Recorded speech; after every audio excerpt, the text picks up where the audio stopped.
नमस्कार दोस्तों। पिछले कुछ दिनों से YouTube और वेबसाइट चलाने वालों को लेकर कुछ खबरें सोशल मीडिया पर और ख़ास तौर से व्हाट्सएप पर वायरल हो रही है। इसको लेकर हज़ारों लोग कन्फ्यूजन में हैं। व्हाट्सएप पर वायरल मैसेज में बताया जा रहा है कि जितने भी YouTube वेबसाइट न्यूज़ पोर्टल चल रहे हैं उन्हें फेक वेबसाइट और फेक न्यूज़ मीडिया कहा जा रहा है।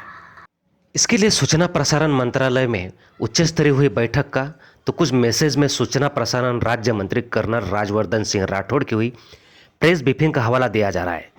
इसके साथ ही राज्य मंत्री के हवाले से यह भी लिखा है कि राज्यों के सूचना प्रसारण मंत्रालय को निर्देश दे दिए गए हैं। आपको बता दें कि अगर ऐसा है तो अभी तक सूचना प्रसारण मंत्रालय से कुछ दिशा निर्देशन, सूचना या चेतावनी की प्रेस नोट या बयान भी जारी नहीं हुआ है। छोटी से छोटी बात की वीडियो वायरल हो रही है, पर इतने बड़े यानी राष्ट्रीय स्तरीय खबर YouTube को लेकर सूचना प्रसारण राज्य मंत्री की प्रेस वार्ता का वीडियो सामने नहीं आया है। YouTube वालों पर कार्रवाई होगी, उन्हें जेल होगी, ऐसा मैसेज डालने वालों ने अभी तक ब्रीफिंग का वीडियो वायरल नहीं किया है। यह देखते हुए इस समय तो ऐसा ही लग रहा है कि YouTube चलाने वाले और वेबसाइट चलाने वालों को अभी डरने की ज़रूरत नहीं है। भारत भर में हज़ारों की संख्या में YouTube चैनल चलाया जा रहा है। यह देख भारत सरकार आगे कोई बड़ा डिसीजन ले सकती है, पर फिलहाल में ऐसा कुछ स्पष्ट नहीं है। इसलिए YouTube और वेबसाइट चलाने वालों को घबराने की आवश्यकता नहीं है। ज़रूरत है सिर्फ अच्छे साफ सुथरे नियम फॉलो करने की। मीडिया के नियम और कानून का अगर पालन हो रहा है तो किसी को भी चिंता करने की आवश्यकता नहीं है। जहाँ बड़े बड़े चैनल वाले नहीं पहुँच पाते या नहीं पहुँच रहे, वह YouTube वाले पहुंचकर हकीकत सरकार और जनता के सामने ला रहे हैं। यह एक तरह से बड़ी बात है। कोरोना के कठिन समय में सबसे ज़्यादा सकारात्मक खबरें YouTube वालों ने ही दिखाई है। इसके साथ ही वेबसाइटों से भी बड़ी विस्तारपूर्वक बातें, अभ्यासात्मक बातें और जन जन तक सारी मुसीबतों से लेकर सरकार की नीति से लेकर सारी हकीकतें YouTube और वेबसाइट के माध्यम से बढ़िया अच्छे ढंग से रखी गई है। इसके साथ ही हम बताना चाहते हैं कि सूचना व प्रसारण मंत्रालय से जारी जानकारी और सरकार की बातें YouTube चैनलों के माध्यम से चंद पलों के भीतर लाखों करोड़ों लोगों तक आसानी से पहुंच जाती है।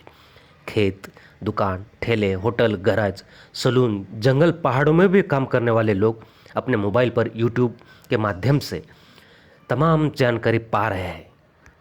सरकारें भी कोरोना पल्स पोलियो अभियान को लेकर जानकारियाँ YouTube वेबसाइट और प्लेटफार्मों से जन जन तक पहुंचा रही है। इसलिए भारत और तमाम प्रदेशों की सरकारों से हम मांग कर रहे हैं कि वह अपनी खबरों के साथ साथ विज्ञापन भी YouTube और वेबसाइट वेब पोर्टलों को दे, ताकि उनकी बातें जन जन तक और भी आसानी से और जल्द से जल्द पहुंच सके।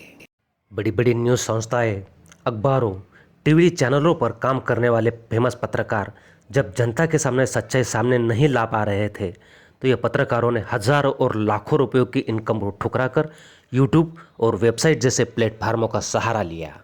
पुण्य प्रसून वाजपेयी जी, अभिसार जी, रवीश कुमार जी अपने खबरें YouTube पर चला रहे हैं। यह तो नामी गिरामी हस्तियाँ हैं।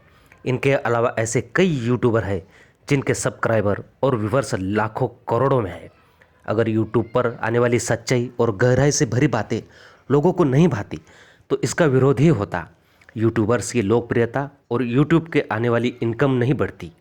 इसलिए कानून या सूचना प्रसारण मंत्रालय के दायरे में YouTube वेबसाइट चलाने वाले काम करते रहे हैं, तो उन्हें व्हाट्सएप पर आने वाले फेक मैसेजों से बिल्कुल भी इतने से भी डरने की आवश्यकता नहीं है, ज़रूरत नहीं है। ग्रामीण ही नहीं बल्कि शहर में भी काम करने वाले कुछ पत्रकारों का कहना है कि कुछ जगहों पर उन्हें वेबसाइट के रजिस्ट्रेशन के बारे में पूछा जाता है। मैं ऐसे पत्रकारों को बता देता हूं कि भारत में अभी कहीं भी वेबसाइट का रजिस्ट्रेशन मीडिया के रूप में नहीं हो रहा है। वेबसाइट का रजिस्ट्रेशन उद्योग आधार पर एक कंपनी के रूप में होता है। ये होने के बाद आप एक कंपनी के तौर पर काम कर सकते हैं, आपको कोई नहीं रोकेगा। भारत सरकार के महत्वपूर्ण रजिस्टर्ड वेबसाइट PID यानी प्रेस इन्फॉर्मेशन ब्यूरो, इसके माध्यम से मंत्रालयों में हुए निर्णय, पारित हुए आदेश तथा महत्वपूर्ण जानकारियाँ, सरकार की नीति से लेकर योजना तथा कार्यप्रणाली के बारे में जानकारी प्रसारित की जाती है। यहाँ पर भी अब तक YouTube वेबसाइट पर कार्रवाई को लेकर कोई जानकारी दिखाई नहीं देती।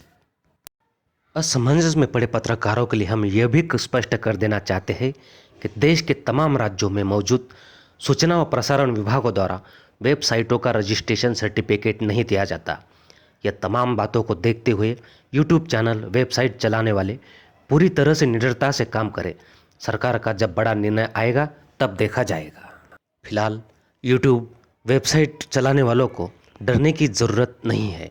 एक्सप्रेस वन न्यूज़ के लिए सुनील कुमार ठाकुर, जलगांव।